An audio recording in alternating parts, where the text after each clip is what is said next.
Okay, so choosing an interior door, it seems pretty simple, right? But it's so much more than just a slab of wood. It's a really key piece of your home style and honestly, how your home functions every single day. So, how do you go from looking at this overwhelming catalog to feeling really confident about your decision? Well, in this explainer, we're going to break it all down into 3 simple steps. I mean, if you've ever actually flipped through a door catalog, you know exactly what I'm talking about. There are hundreds of models, dozens of finishes, all this technical jargon. It's honestly enough to make you just give up and stick with your old, creaky door. That feeling of being totally paralyzed by choice? Yeah, that's exactly what we're going to solve today. We're going to cut right through all of that noise. Let's dive into a really simple framework that's going to lead you to the perfect door for your space, step by step. No more guesswork. First up, the fun part. Let's find your style. You have to remember, a door is a huge visual statement, so it absolutely has to match the personality of your home. Just think about it for a second. Is your space more classic and traditional, or does it lean more modern and minimalist? Let's start by framing this whole choice around 2 major design directions. On one side, you've got that timeless grace of classic elegance, and on the other, you have the clean, uncluttered lines of modern minimalism.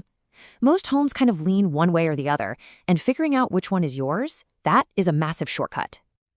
So if your home is all about that timeless, elegant feel, you're going to be looking for doors with traditional paneling, maybe some intricate detailing. These styles often have names that just sound classic, right? They give you that rich, harmonious feel right out of the box. But if you're someone who's drawn to those clean lines and that less is more philosophy, then your focus is definitely modern. You'll want to look for designs with minimalist forms.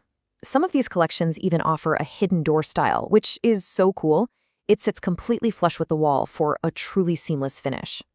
Of course, style isn't always just a simple choice between 2 things. What if you're going for something a little more specific, like that really popular industrial or loft vibe? For a look like that, you'll want to embrace raw materials. Think metal and glass.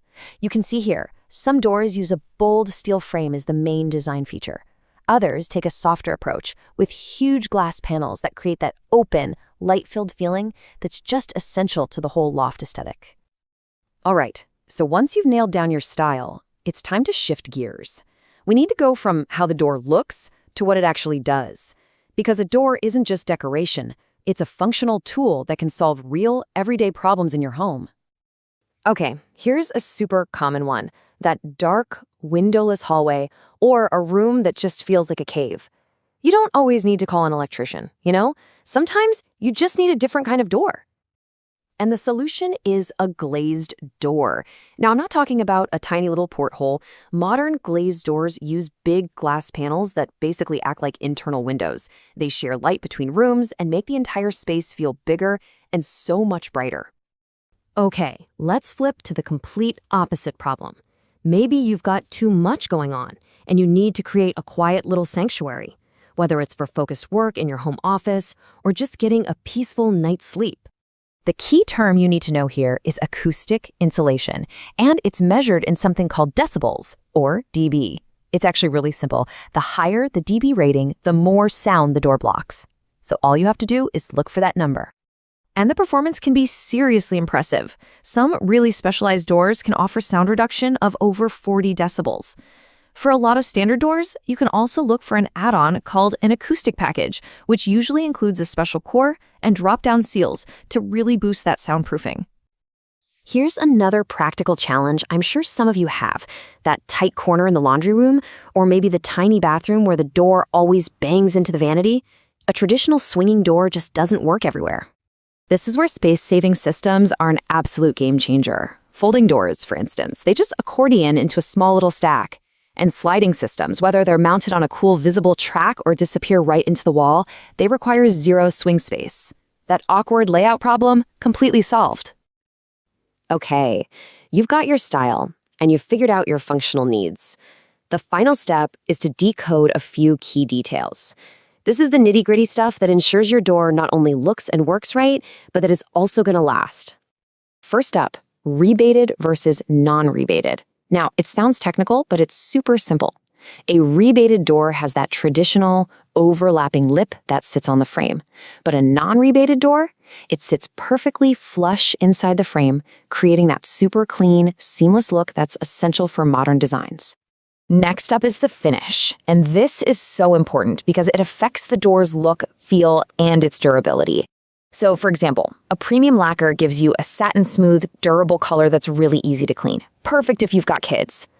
If you love the unique beauty of real wood, then a natural veneer is the way to go. And for those high-traffic areas, a CPL laminate is the workhorse. It's highly resistant to scratches. Finally, as you're narrowing it all down, keep an eye out for these clever little features. Some doors have special moisture protection on the bottom edge, which is a lifesaver in bathrooms. Safety laminated glass is absolutely crucial for homes with kids. And if you're a true customizer, look for doors that come primed and ready for you to paint or even wallpaper to perfectly match your walls. And that's pretty much it. See, you've gone from a sea of overwhelming options to a clear, logical path forward.